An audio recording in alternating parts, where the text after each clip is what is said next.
In today's video, I'm going to teach you how to find the top end within a category in Tableau. This is a handy trick for anyone looking to analyze and display data on a dashboard quickly.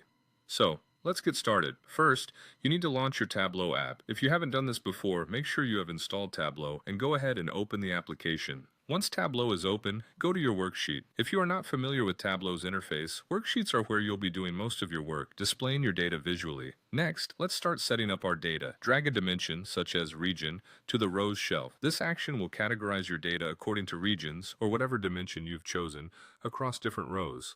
Following this, drag another dimension, subcategory, to the rows shelf as well. This step further breaks down the data within each region. Now, it's time to bring in some numerical data. Drag a measure, like sales, to the column shelf. What this does is it displays the sum of sales for each subcategory within each region. It's a simple yet powerful way to view your data. Once you have your data displayed, go to the Analysis menu at the top and select Create Calculated Field. A dialog box will appear. Name this field Index.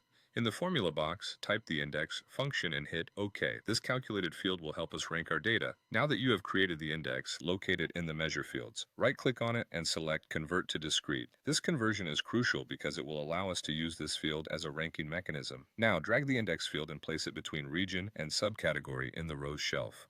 This adds a ranking index to each of your subcategories within each region. Then click the drop-down arrow next to Index and select Edit Table Calculation. In the window that appears, choose Specific Dimensions. This will help you specify how your index is calculated for your table. In the Restarting Every section, select Region. This ensures that your index resets for each region. Next, go to Sort Order and choose Custom. Set your sort field to Sales. Choose the sum as the aggregation and make sure Descending is selected. Now, drag the index from the rows shelf to Filters. A pop-up window will appear. Hit OK. This filter allows you to specify the number of top categories you want to display.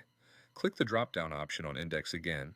Adjust the range of values to 5 and then click OK. This step will show only the top 5 subcategories in terms of sales for each region. Finally, to make your visualization more colorful, drag a dimension, such as region, to the marks field and configure the colors to your liking. This adds a visual distinction to your data, making it easier to interpret. And that's it! You now know how to isolate the top end within a category in Tableau. This method is a fantastic way to distill large data sets into the most relevant insights quickly. Thanks for watching and happy data exploring.